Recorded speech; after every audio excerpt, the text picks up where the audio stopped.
Saudara, oke, langsung PPT-nya aja, nggak usah muka saya, makasih. Kita akan sekali lagi belajar dengar suara Tuhan. Mungkin ini pelajaran yang basic ya saudara, tapi menurut saya ini permata. Dan saya bersyukur ada di sebuah camp yang penuh dengan permata. Saudara di sini, maka setiap kali saudara ibadah, saudara akan dengar ada orang yang dapat suara Tuhan. Benar ya saudara? Atau saudara sendiri dapat suara Tuhan, dan itu permata. Dan kita itu ada di tumpukan permata setiap kali saudara ada di tempat ini. Tapi setiap dari kita perlu menangkap pribadi dengan pribadi. Tadi saya duduk di samping Jedi. Mana Jedi? Lagi dengerin Koko Jos khotbah, tiba-tiba Jedi bilang gini. Cinensi, gimana sih? Cinensi kok tutup mata langsung ketemu Tuhan? Aku udah doa-doa sampai ketiduran kok gak ketemu Tuhan?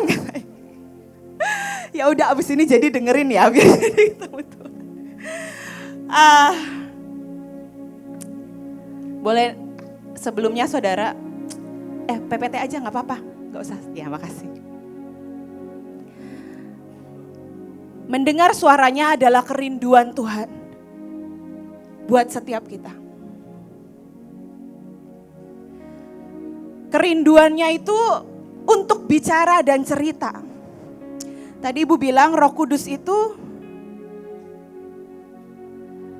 kalau engkau enggak mengundang, maka dia enggak datang. Seringkali Tuhan itu, Tuhan Roh Kudus ya saudara, dia sangat lembut. Tapi sebenarnya dalam tanda kutip, maafkan bahasa saya, ini pribadi paling bawel dan cerewet sebenarnya. Karena Roh Kudus itu paling suka kalau dia sudah menemukan orang atau wadah yang ingin mendengarkan dia cerita, maka dia akan cerita sangat banyak saudara. Karena dia sangat pengen, ada banyak yang dia pengen ceritain. Kenapa Tuhan Yesus bilang, kamu gak usah sedih kalau aku pergi, aku akan kirimkan penolong. Dan dia akan cerita jauh lebih banyak daripada yang aku pernah cerita selama aku di bumi.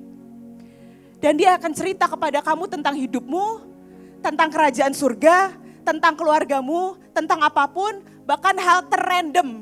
Misalnya saudara Tuhan ceritain aku tentang bunga ya, Ibu berapa kali sering khotbah Tuhan ceritain aku tentang bunga. Maka dia akan cerita tentang bunga yang kau gak pernah sangka-sangka, gak pernah timbul di pikiranmu sebelumnya.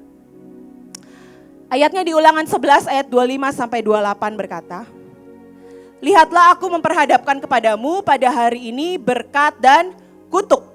Berkat apabila kamu mendengarkan perintah Tuhan Allahmu yang kusampaikan kepadamu pada hari ini, dan kutuk jika kamu tidak mendengarkan.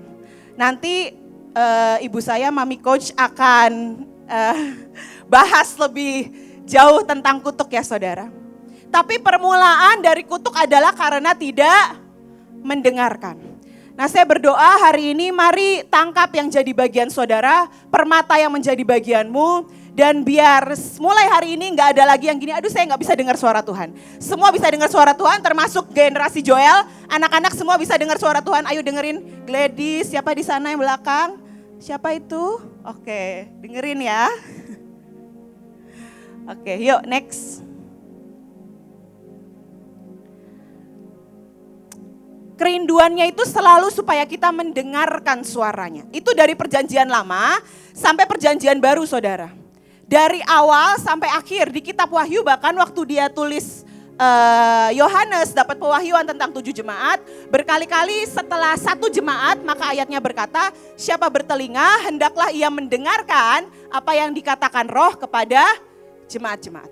Karena kerinduannya adalah untuk kita mendengar dan mendengar suaranya. Seringkali permasalahan dalam hidup ini akan selesai ketika kita, apa saudara? Mendengar. Seringkali kekecewaan atau turbulensi di dalam hatimu dan jiwamu karena mungkin habis dimarahin, habis gagal, itu akan selesai ketika kita mendengar. Mari ikuti doa saya sebelum saya lanjut. Mari pegang kepala.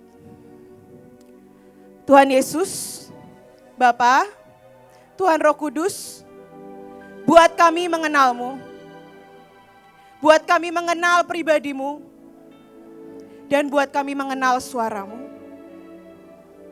Tuhan, kami butuh suara-Mu dan menangkapnya dengan tepat lebih dari yang kami tahu.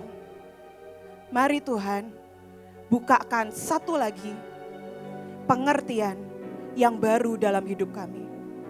Dalam nama Yesus, amin. Next slide. Mendengarkan itu, dengarkanlah dalam bahasa Ibrani itu Shema. Ini adalah ayat, boleh next ayatnya? Oke, Ulangan 6 ayat 4-9 adalah ayat yang terus-menerus sampai hari ini dalam bahasa Ibrani diajarkan kepada orang-orang Yahudi. Mereka sampai punya lagunya. Lagu tentang peraturan-peraturan Tuhan, ketetapan Tuhan, hukum Taurat, Talmud, dan lain sebagainya. Kenapa? Karena Tuhan pesan, Shema Israel, engkau harus dengarkan suaraku, dengarkan suaraku, dengarkan suaraku, maka kamu akan tetap hidup dan kamu tidak akan kubuang lagi. Makanya sampai hari ini mereka itu punya lagu. Tapi yang ajaib saudara, kalau saudara baca ya, ayatnya berkata, dengarlah hai orang Israel, Tuhan itu Allah kita, Tuhan itu Esa, kasihilah Tuhan Allahmu dengan segenap hatimu dan dengan segenap jiwamu dan dengan segenap kekuatanmu. Satu kali Tuhan Yesus waktu di dunia pernah ditanya oleh seorang ahli kitab Tuhan, dari semua perintah Allah apa yang paling utama? Maka Yesus menjawab ayat ini, betul ya saudara, kasihilah Tuhan Allahmu dengan segenap hatimu, segenap jiwamu, segenap kekuatanmu. Sebenarnya apa sih dari bahasa aslinya itu tentang apa? Jadi Tuhan itu mau bilang begini kepada orang Israel, ketika aku bicara bangsa Israel, dengarkan aku. Lalu responi karena engkau mengasihi dan mencintai aku sangat. Ketika dia bicara dan dia ingin kita mendengar, respon dan suara hati yang dia mau dengar adalah Tuhan, aku akan lakukan karena cintaku yang besar buat engkau. Tuhan, aku akan lakukan karena aku gak bisa hidup satu hari pun tanpa engkau. Atau seperti Ibu Panglima berkata, Tuhan kalau satu hari aja gak ada hadirat Tuhan, Mahanaim diserbu Tuhan. Gak bisa. Itu kerinduannya yang terdalam, bukan hanya mendengarkan logos, peraturan, atau firman-firman yang kita baca atau kita dengar saja lewat hamba-hamba Tuhan. Tapi ketika hari ini waktu mutiara-mutiara dibagikan dari Ibu Kak Joshua, kita semua setiap kali ada suara yang iya itu betul banget itu betul banget merema. Maka langsung di hati ini gini, Tuhan buat aku melakukannya. Cuma itu aja, satu kalimat aja itu penting loh saudara buat Tuhan.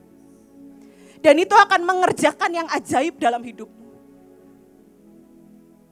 Dan roh Tuhan begitu engkau pulang dia akan kerja. Tapi kalau engkau coba gini, oh ya amin udah. Mungkin kau perlu dengar 10, 15, 20 kali baru itu masuk ke dalam hatimu. Tapi kalau setiap kali engkau dengar, misalnya Ko Jos bilang ada engkau pelayan sebagai panggilanmu sebagai hamba. Engkau menopang dan engkau tiba-tiba tahu, iya Tuhan itu panggilanku. Tolong Tuhan, tolong. Aku mau Tuhan, aku mau sampai ke panggilanku yang sempurna. Itu akan mengerjakan banyak hal bahkan ketika engkau pulang saudara. Next slide.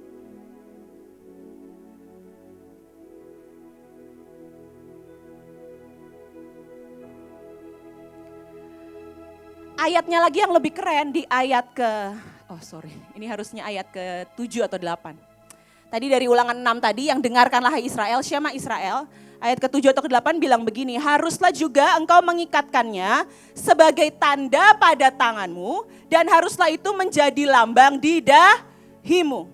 Saudara, ini ayatnya mirip dengan yang di Wahyu 13 ayat 16-17. Dan ia menyebabkan sehingga kepada semua orang kecil atau besar, kaya atau miskin, merdeka atau hamba, diberi tanda pada tangan dan dahinya. Jadi Tuhan itu mau bilang, aku sudah kasih kalian kunci untuk meluputkanmu dari roh antikris ini. Saudara, yang berbahaya bukan orangnya, bukan binatangnya, bukan yang inisial BG lah, inisial apa ya saudara, atau ilum, bukan itunya yang berbahaya. Yang berbahaya itu roh yang menguasai mereka. Dan saudara mungkin gini, aku bukan anggota Ilum, tapi saudara bisa kena roh antikris. Contohnya apa? Selalu apapun yang dikotbahin gak pernah percaya kok. Itu roh antikris saudara. Itu menolak yang Kristus katakan bahwa engkau dan saya bisa melakukan jauh lebih besar daripada yang dia pernah lakukan. Dan Tuhan bilang kalau kamu mau diluputkan dari roh ini, engkau perlu dengarkan suaraku. Dan biarkan itu menjadi tanda di tangan dan di dahimu. Saudara bukan berarti engkau gak boleh datang minta didoain, minta impartasi seperti kemarin. Oh itu sangat penting. Kan saya pernah cerita ya saudara, saya hari-hari lagi dengerin orang-orang sakti. Karena saya berharap ditularkan sama orang-orang sakti ini.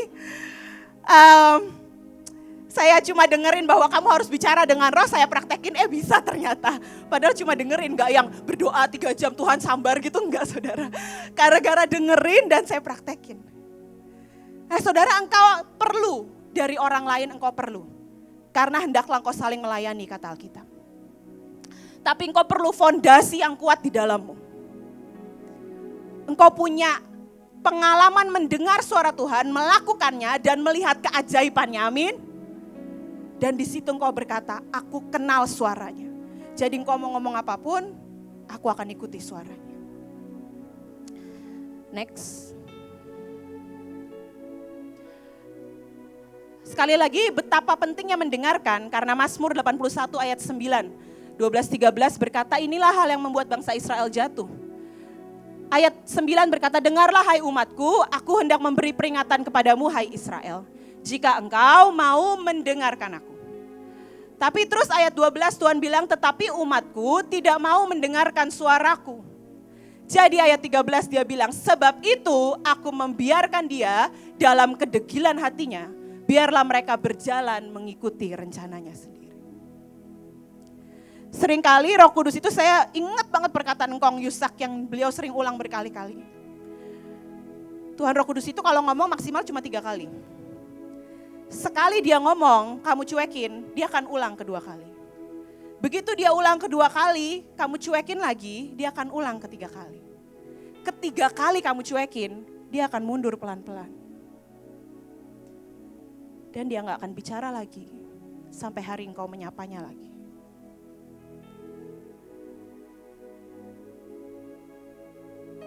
Saudara, segitu kerinduannya untuk kita mendengarkan suaranya. Dari hal kecil demi kecil dalam hidup kita, amin. Next.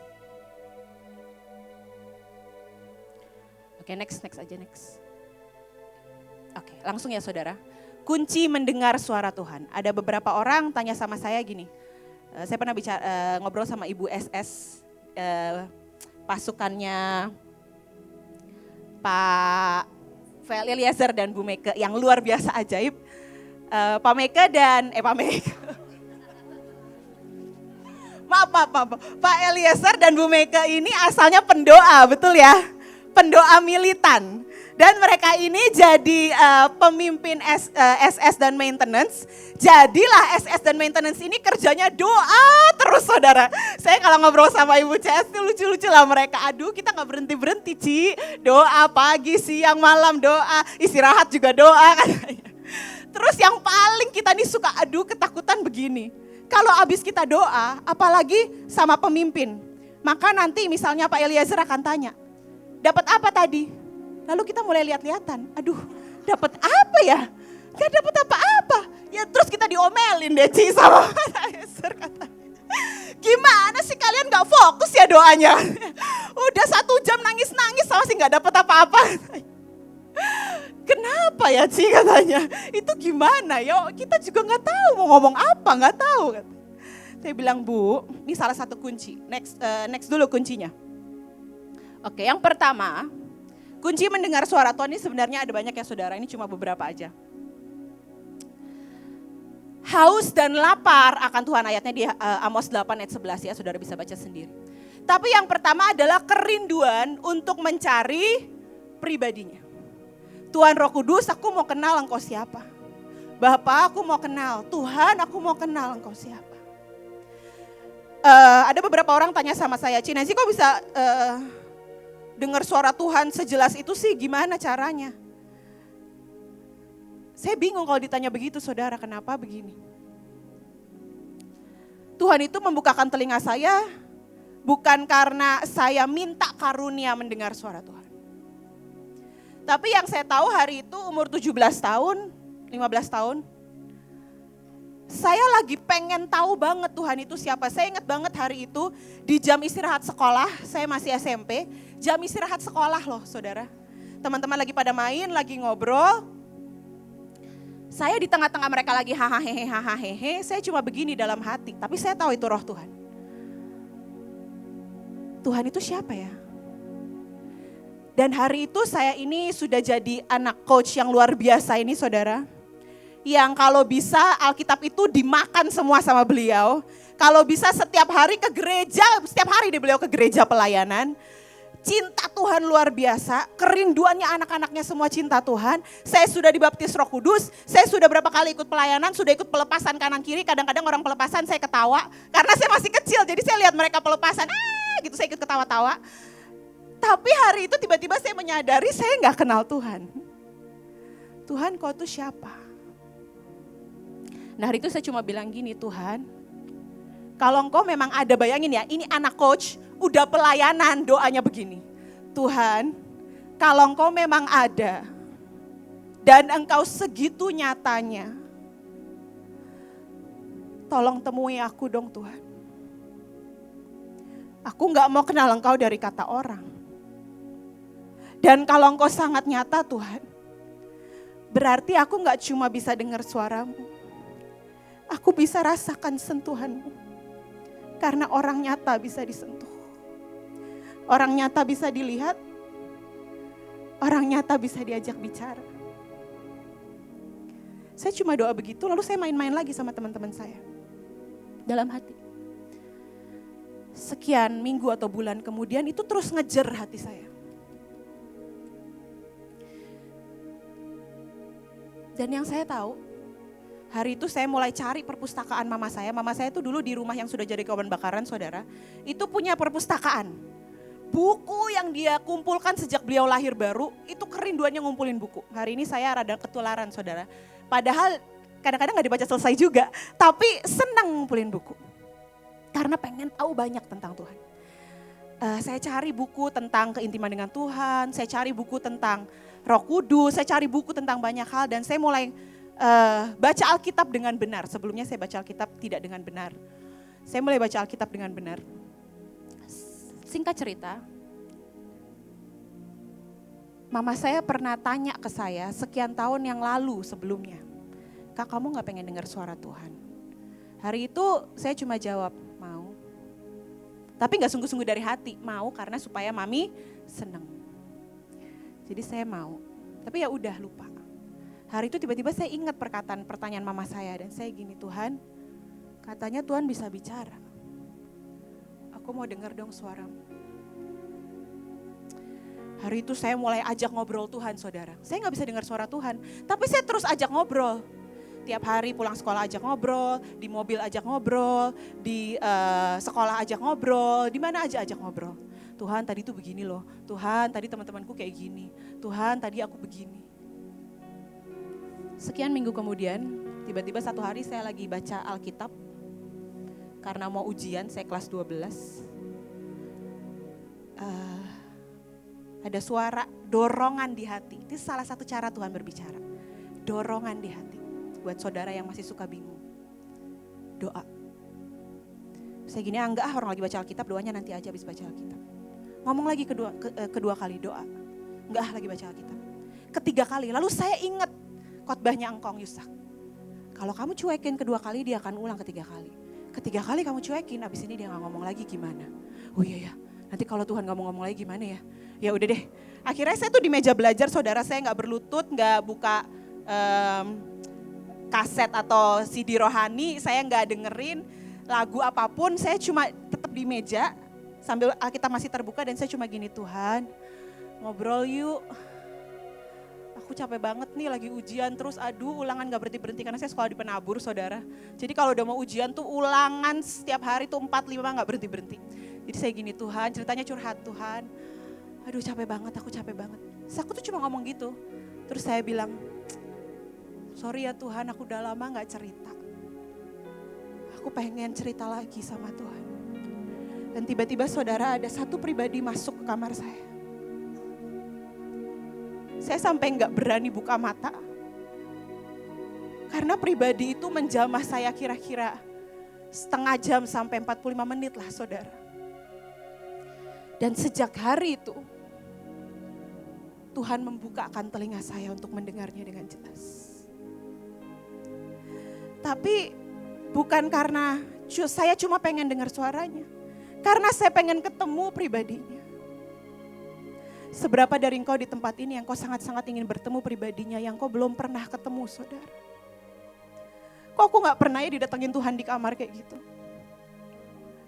Kok aku gak pernah ya bisa ngobrol panjang lebar sama Tuhan. Tuhan jawab, aku ngomong, Tuhan jawab, aku ngomong.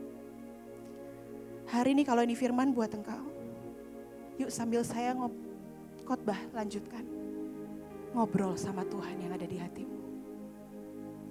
Tuhan aku mau dong. Aku mau ketemu. Aku mau rasakan. Saya tuh perhatikan hidup beberapa jenderal-jenderal Tuhan, termasuk jenderal-jenderal Mahanaim.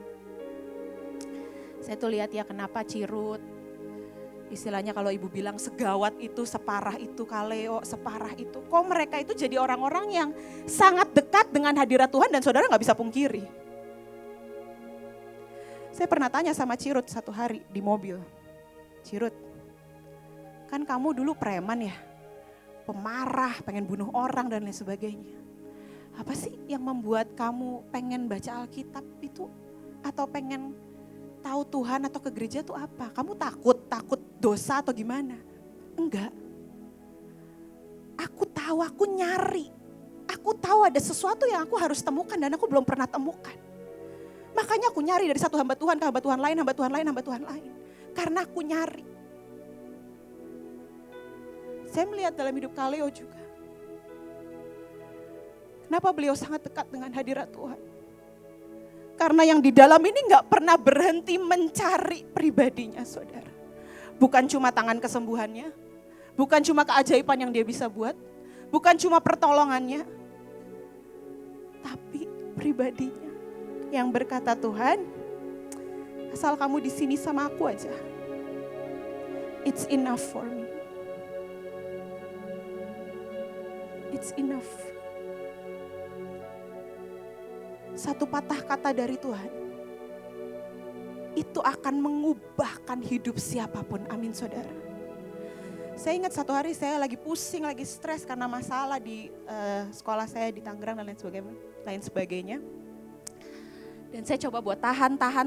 Akhirnya saya gak tahan, saya masuk ke kamar, saya bilang gini, Tuhan, aku mau nangis ya Tuhan.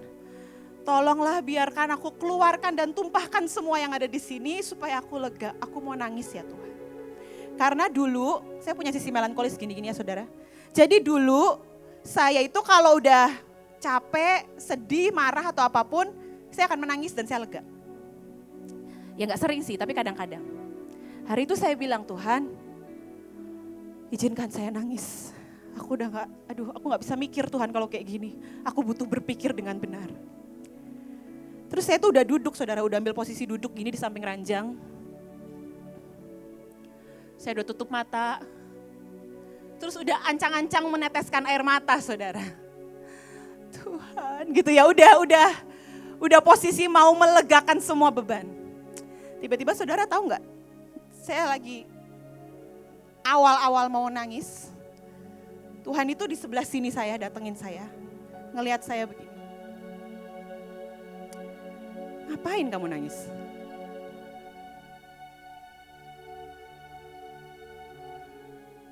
Dia cuma geleng-geleng saudara. Tapi dengan dia geleng-geleng saya ngerti maksudnya. Mulutnya gak bicara, hatinya bicara.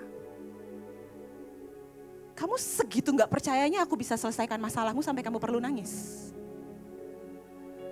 Kamu segitu gak percayanya bahwa semua yang terjadi itu seizin aku. Dan kalau aku izinin berarti aku akan kasih jalan keluar sampai kamu perlu nangis. Kamu gak kenal aku toh sampai sekarang. Terus waktu saya dengar itu saya cuma gini, oh iya ya kok gak kepikir ya Tuhan. Ya udah Tuhan aku makan aja. Jadi saya turun ke dapur, saya ambil makan saudara. Ketika engkau mengenal pribadinya, maka dia gak butuh banyak bicara untuk menyelesaikan apapun yang ada di sini. Baik itu kemarahan, kekecewaan, kesedihan, keputusasaan. Amin. Saudara yang masih suka kecewa, kepahitan, sedih, atau apapun itu, mari saudara, mulai bicara. Slide yang berikutnya.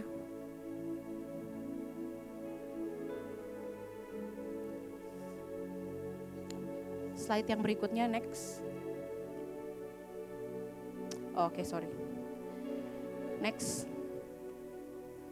Setelah engkau bicara, kita perlu menyendengkan telinga. Ayatnya berkata, sendengkanlah telingamu dan datanglah kepadaku. Engkau dan saya perlu membuka telinga untuk memperhatikan cara dia berbicara, saudara. Nanti kita akan lihat Tuhan bicara lewat banyak cara, ya saudara. Dan cara Tuhan bicara dengan setiap kita itu beda-beda. Karena saya pernah baca satu buku bagus banget, penulis buku terkenal 5 Love Languages, 5 bahasa kasih, Gary Chapman.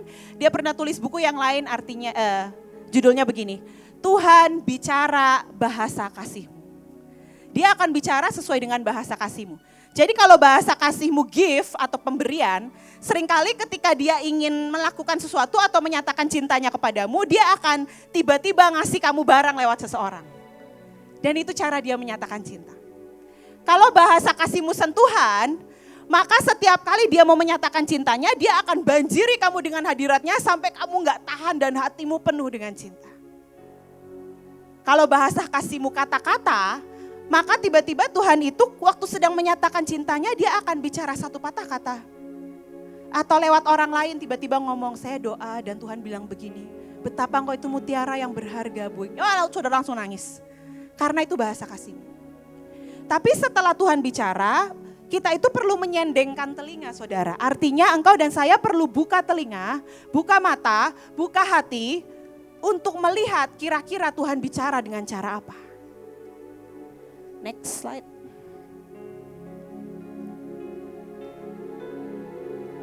Yang ketiga, libatkan Tuhan dalam segala sesuatu.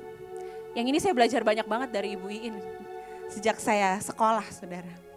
Ibu suka cerita dulu begini, kalau bangun pagi mau pilih baju tanya Tuhan, Tuhan bajunya warna apa hari ini misalnya, simple. Atau kamu, ibu dulu saya ingat banget dengar cerita ibu lagi jalan di taman di Belanda, setiap kali jalan di taman di Belanda, bilang begini, Tuhan bunganya bagus ya, apa sih kenapa sih kau ciptakan bunga kayak begini gitu.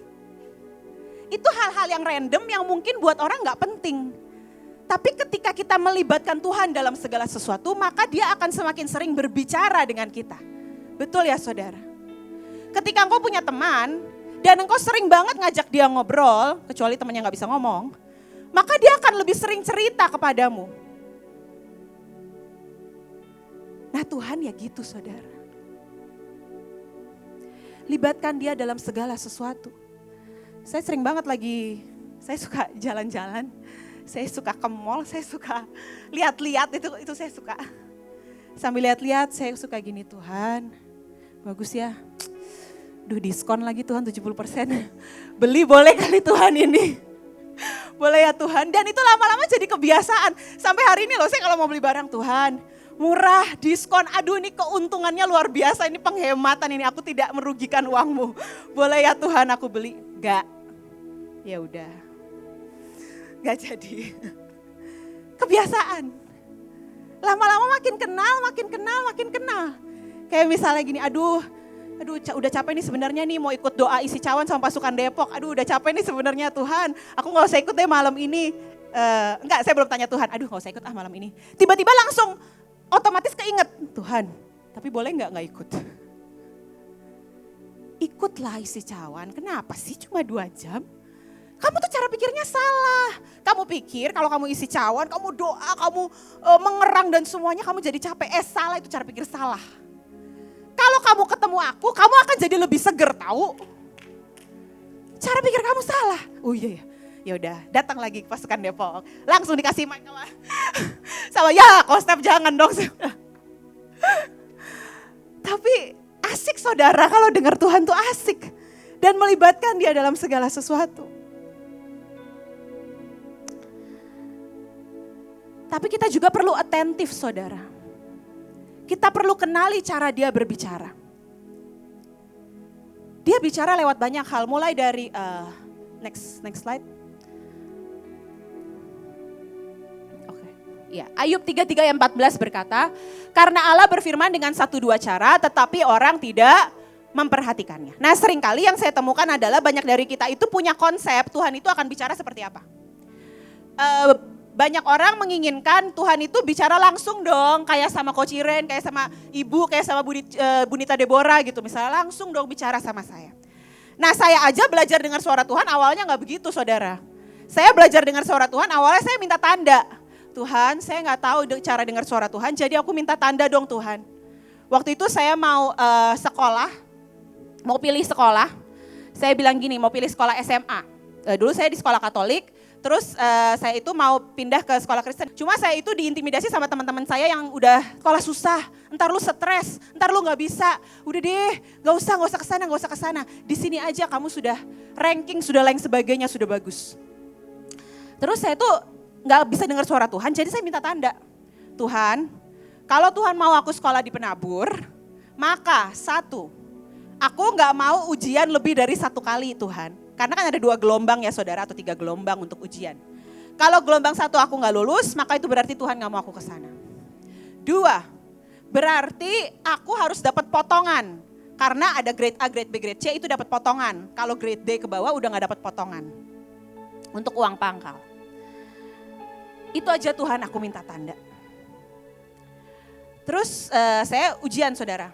Begitu saya ujiannya itu pakai kertas komputer ngisi soalnya. Soal geografi atau soal matematika saya lupa hari itu. Terus setelah saya selesai mengerjakan, tempat duduk saya itu di bawah AC. Dan kertas jawaban saya itu kertas komputer ketetesan AC saudara. Ketetesan air AC.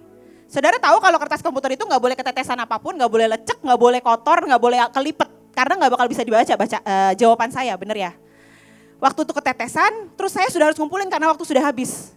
Saya bilang gini, Tuhan, kalau emang Tuhan tetap mau aku sekolah di sini, ketetesan pun aku akan tetap lolos. Udah, saya kasih. Sekian waktu kemudian, penabur itu dulu nyebelin banget yang di tempat saya, penabur Kelapa Gading. Jadi dia itu tes itu paling awal dibanding sekolah-sekolah SMA yang lain. Tapi pengumuman penerimaannya paling akhir dibanding sekolah-sekolah SMA yang lain. Jadi kan saya deg-degan saudara, walau kan gak mungkin gue gak sekolah SMA kan kalau gak diterima. Jadi saya harus daftar di tempat yang lain. Terus saya gini, Tuhan aku akan daftar ya di sekolah ini. Gitu ya. Saudara tahu, hari Sabtu harusnya saya tes sekolah yang lain. Hari Jumat sehari sebelum saya harus tes di sekolah yang lain. Tiba-tiba penabur itu yang sampai hari ini saya nggak tahu alasannya apa. Mereka memajukan pengumuman penerimaannya kira-kira 2 bulan lebih awal. Karena 2 bulan lebih awal dan kita pada nggak tahu, jadi dia harus teleponin satu-satu orang yang diterima. Harusnya dia nggak usah teleponin, kita cuma tinggal datang ke sekolah lihat list nama kita ada nggak tertulis di situ. Tapi karena hari itu dia majuin, dia harus teleponin satu-satu. Terus singkat cerita saya telepon mama saya waktu itu masih kerja di bank. Mi dapat telepon gak dari sekolah? Dapat, kamu diterima. Grade berapa? Grade C. Ya pas-pasan lumayan tapi tetap dapat potongan. Jadi saya tahu, oh Tuhan mau saya sekolah di sini. Tapi karena itu awal-awal perjalanan saya sama Tuhan ya saudara.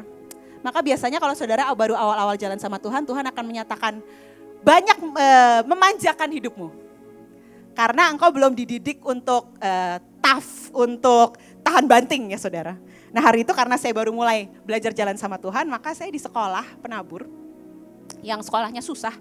Pelajaran kelas 12 sudah dipelajari di kelas 1 SMA. Iya ya Bu ya. Aduh yang saya udah kagak ngerti, udah pusing kepala saya.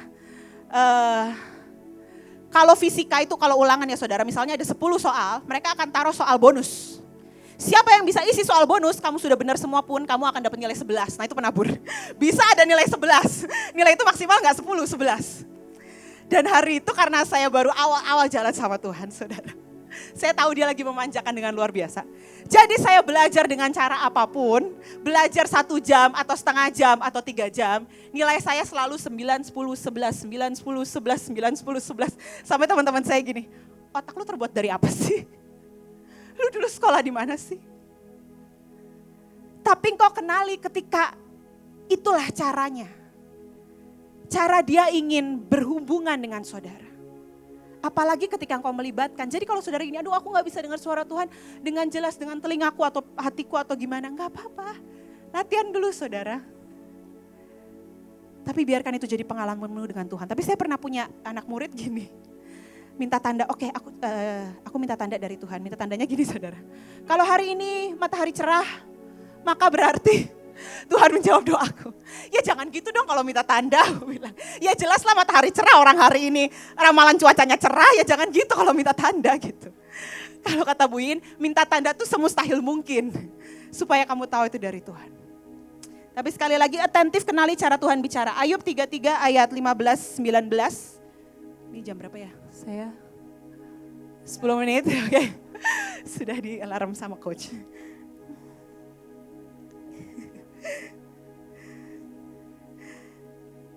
Ayat 15 berkata, dalam mimpi, dalam penglihatan waktu malam, bila orang nyenyak tidur, bila berbaring di atas tempat tidur. Tuhan itu bisa bicara lewat mimpi, lewat penglihatan, ayat 16, dan maka ia membuka telinga manusia. Bisa bicara juga lewat telinga manusia, dan mengejutkan mereka dengan teguran-teguran. Untuk menghalangi manusia daripada perbuatannya, dan melenyapkan kesombongan orang, untuk menahan nyawanya daripada liang kubur, dan lain sebagainya. Ayat 19, dengan penderitaan ia ditegur di tempat tidurnya. Saudara, Tuhan itu gak suka kasih kita penderitaan. Tuhan gak suka. Izinkan, Tuhan gak pernah kasih, sorry bahasanya salah. Tuhan gak pernah izinkan, suka mengizinkan kita diberi penderitaan. Tapi ada yang penderitaannya itu karena memang kau harus menderita isi cawan bayar buat Kristus. Ada yang penderitaannya karena itu sudah cara terakhir Tuhan bicara sama kita karena kita gak denger-denger waktu dia ngomong lewat cara lain. Jadi saudara kenali, waktu engkau kena masalah, saya punya murid, dia bilang gini, dia tuh pernah dengar suara Tuhan audible waktu itu udah hampir mau mati, Tuhan bilang kamu melayani. Lalu dia coba waktu itu mau ngelamar pelayanan di sini, pelayanan di situ, tapi karena menurut dia susah. Gak jadi, dia kerja dan dia sukses di pekerjaan. Sekian tahun kemudian dia pindah kota, dia jatuh dalam perzinahan, married by accident. Dan sekarang hubungan dengan suaminya gak baik. Tapi dia belum terlalu mudeng juga maksud Tuhan. Sekian tahun kemudian, tiba-tiba dia kena tumor saudara. Gak jelas tumornya dari mana, tiba-tiba dia kena tumor. Dan waktu dia kena tumor, dia cari saya. Miss, aku kena tumor. Begitu dia bilang, aku kena tumor, Tuhan langsung gini. Aku mau bicara, tapi dia gak dengerin. Biarkan aku bicara ketika dia di rumah sakit. Supaya dia dengarkan aku bicara. Saudara perhatikan, atentif cara dia bicara. Ada banyak lagi sebenarnya Tuhan bisa bicara lewat firman Tuhan, betul ya? Waktu saudara baca firman, ada yang merema dalam hidupmu, dia bisa. Dia bisa bicara lewat tanda-tanda. Tiba-tiba saya ingat banget Ibu Iin memulai sekolah karena waktu beliau di mobil, tiba-tiba lihat reklame anak sekolah ya Bu. Iya, wah ini Tuhan pengen sekolah. Tuhan bisa bicara lewat apapun, tapi semakin saudara atentif tuh memberikan perhatian, maka saudara akan merasakan, mengalami dia itu sering banget bicara sebenarnya tuh saudara. Bahkan Tuhan itu ngajarin saya, kamu tuh harus perhatikan suara Tuhan sampai hal-hal yang paling kecil, paling gak kelihatan bahwa itu suara Tuhan. Misal, saya buru-buru gitu ya, mau kerja pagi-pagi, buru-buru mau ke mobil, tiba-tiba keinget belum urapin rumah. Itu kan kayaknya cuma keinget ya saudara. Loh Tuhan gak ngomong kok, kamu belum urapin rumah, enggak. Keinget, belum urapin rumah. Kalau hari itu saya gini, aduh tapi aku udah buru-buru Tuhan. Udah aku langsung masuk mobil, langsung pergi. Pasti hari itu kejadian sesuatu di rumah. Dan saya gini, aduh tuh kan gak dengar suara Tuhan. Yang paling dodol, salah satu yang paling dodol yang pernah saya lakukan adalah, Saya itu nyetir waktu saya kuliah di Australia, saya nyetir mobil saudara saya. Mau keluar dari parkiran, terus ada suara bilang gini, doa. Terus hati saya bisa dodol banget hari itu begini. Ngapain doa? Orang cuma beda 1 blok rumahnya, gak bakal kecelakaan, enggak. Orang cuma beda 1 gang, gak bakal kecelakaan. Cuma nyetir sebentar doang. Di hati saya tuh bisa dodol banget hari itu, bisa berpikir seperti itu. Saya ini baru keluar dari gedung parkir saudara. Set. Terus kan gara-gara macet, saya pikir saya mau mundurin lah 5 cm mobil saya. Saya lihat spion, oh gak ada mobil, mundur lah. Jet, begitu saya mundur, kubrak belakang saya. Tadi gak ada mobil, kok ada mobil? Tuhan, langsung Tuhan Roh Kudus gini kan, udah dibilang doa. Loh itu simpel saudara, itu diingatkan. Tapi seringkali kita melewatkan itu, betul ya saudara? Tapi itulah langkah-langkah dengar suara Tuhan. Hal paling kecil aja. Ini kalau anak-anak suka diingetin. Misalnya, jangan ngobrol tuh, diingetin tuh sama Roh Kudus. Coba gak ngobrol, pasti dapat sesuatu yang ajaib dari Tuhan. Amin saudara. Next, cepat-cepat aja. Next. Oke, thank you. Oke, efek tidak bisa mendengar, itu yang pertama saudara. Banyak orang ketika tidak bisa mendengar, maka dia akan mudah kecewa sama Tuhan. Karena seringkali yang Tuhan lakukan itu tidak seperti yang kita pikir. Kalau kita gak ngerti maksudnya Tuhan, kita gak ngerti cara kerja Tuhan, kita gak dengerin dia, maka seringkali orang itu mudah kecewa. Hari itu waktu kejadian adik saya rumah terbakar, saya bersyukur hari itu saya cuma gini loh. Tuhan, aku cuma pengen tahu kalau boleh ada apa. Ada apa Tuhan? Cuma itu, aku gak nanya kenapa Tuhan tega, kenapa Tuhan biarin, kenapa begini, kenapa begitu. Aku cuma pengen tahu yang di hatimu tuh apa Tuhan. Aku cuma pengen tahu. Hari itu saya lagi di kantor polisi, saya dikejar-kejar telepon sama Kong Yusak. Dulu ada Kak Selvi yang bantuin Kong Yusak bilang, Nen Kong mau ngomong. Saya pikir biasanya kan Kong itu cari mami dulu. Kok kak, aku gak sama mami, aku di kantor polisi. Enggak Nen, Kong mau cari kamu. Oh, kenapa Kong? Saya tidak pernah dengar suara engkong selirih itu. Nen, Tuhan bicara apa? Tuhan gak bicara sama engkong. Tuhan sudah bicara sih Kong. Tuhan sudah bicara seminggu sebelumnya waktu kami perjalanan ke Rusia, Tuhan sudah bicara. Tapi saya gak mengerti waktu dia bicara. Oh gitu ya, ya udah. Saya belajar dari sosok seorang jenderal yang buat beliau, aku cuma pengen suara Tuhan. Bahkan suaranya yang mungkin berkata, gak usah nanya, jalanin aja, nanti satu hari kamu mengerti. Tapi setidaknya satu suara Tuhan, satu kata. Tapi kalau kita gak terbiasa saudara, maka kita akan mudah kecewa. Karena otak kita gak bisa ngerti yang Tuhan mau lakukan. Yang kedua, ketika kita tidak bisa mendengar, maka ayatnya berkata seperti mereka tidak mendengarkan pada waktu dipanggil, demikianlah aku tidak mendengarkan mereka pada waktu mereka memanggil. Contohnya kenapa Saul itu sampai dikuasai roh jahat, karena berkali-kali Tuhan bicara dan dia tidak mendengar. Setelah itu dia berdoa minta pertolongan Tuhan. Ketika orang Filistin menyerang maka Tuhan tidak mendengar. Next saudara, saya percepat aja ya. Nanti saudara boleh baca sendiri. Nah ini nanti yang akan dijelaskan lebih lanjut oleh Ibu Coach. Maliaki 2 ayat 2, jika kamu tidak mendengarkan maka aku akan mengirimkan kutuk, kata Tuhan. Jadi ada kutuk yang disebabkan karena tidak mendengarkan suara Tuhan. Next. Hal yang membuat tidak bisa mendengar. Yang pertama saudara, next. Oke. Yang saya pelajari adalah yang pertama, banyak orang itu mendengar hanya yang ingin kita dengar. Jadi Tuhan gak bisa terus terang. Karena waktu kita berdoa, Tuhan aku minta pertolongan dong soal anakku Tuhan. Karena dia kok Bulak-balik melawan misalnya. Kita pengen dengar Tuhan gini, nak, percayalah aku selalu pelihara anak-anakmu. Dan aku pasti pegang janjiku. Tapi berapa banyak yang menyendengkan telinga ketika Tuhan bicara. Ya kamu sih terlalu sibuk, makanya anakmu selalu melawan. Itu salahmu sendiri. Ngerti ya saudara? Ada banyak dari kita itu pengen denger apa yang kita mau. Atau pengen Tuhan bicara seperti cara yang kita mau. Bicara dong lewat pemimpin, lewat oma dong, bicara lewat oma dong Tuhan. Tapi Tuhan gak mau.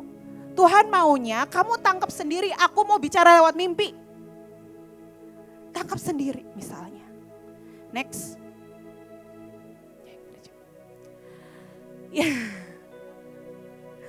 Yang kedua, 1 Petrus 4 ayat 7 berkata, kuasalah dirimu dan jadilah tenang supaya kamu dapat berdoa.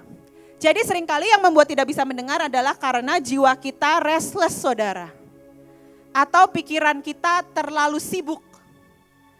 Kalau saudara lagi stres, atau saudara lagi ada pikiran atau lagi ada masalah, saya belajar itu biasanya saya akan begini. Tarik napas dalam-dalam. Tuhan, aku di sini Tuhan. Udah cuma gitu aja. Nanti begitu jiwa saya tenang, Tuhan mau bicara apa? Dan dia selalu bicara saudara. Tapi saya belajar ada satu hal juga begini saudara. Semakin nanti engkau mengenal suaranya atau engkau yang sudah sering dengar suaranya, koreksi kalau salah ya Bu. Saya belajar kadang-kadang ada topik yang Tuhan lagi gak pengen omongin. Jadi kalau saya gini, Tuhan aku berdoa soal A, gak ngomong. Tiba-tiba aku tanya soal B, dia ngomong. Lah tadi aku tanya soal A kenapa gak ngomong? Karena topik itu Tuhan lagi gak pengen, lagi gak mood. Ya, lagi gak pengen ngomong.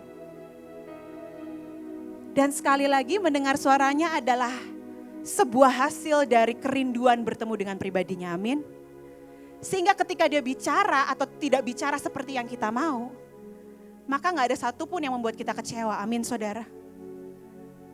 Karena kita tahu hatinya baik, dia pasti bicara dengan caranya.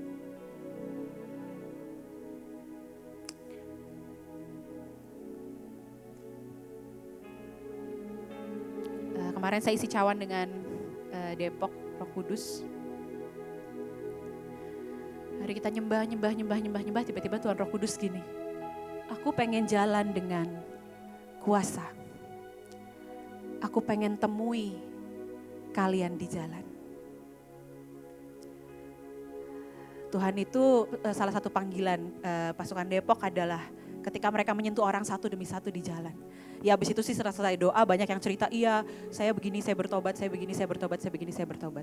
Tapi saya lihat ketika Tuhan Roh Kudus bilang, aku pengen kalian satu hari gak di sini, tapi kalian di jalan karena aku pengen temui kalian di jalan. Terus tiba-tiba saya lihat Tuhan Roh Kudus begini saudara, oke udah ya, tetap sampai ketemu lagi nanti di jalan. Terus dia jalan saudara, udah gak di situ lagi. Mari kenali cara dia berbicara, amin saudara. Kenali, itu kerinduannya terbesar, itu permata yang akan membebaskan kita dari banyak hal yang membelenggu hidup kita. Dan itu meluputkan kita dari roh antikris yang sedang dicoba disebarkan di akhir zaman. Mari kita berdoa Tuhan.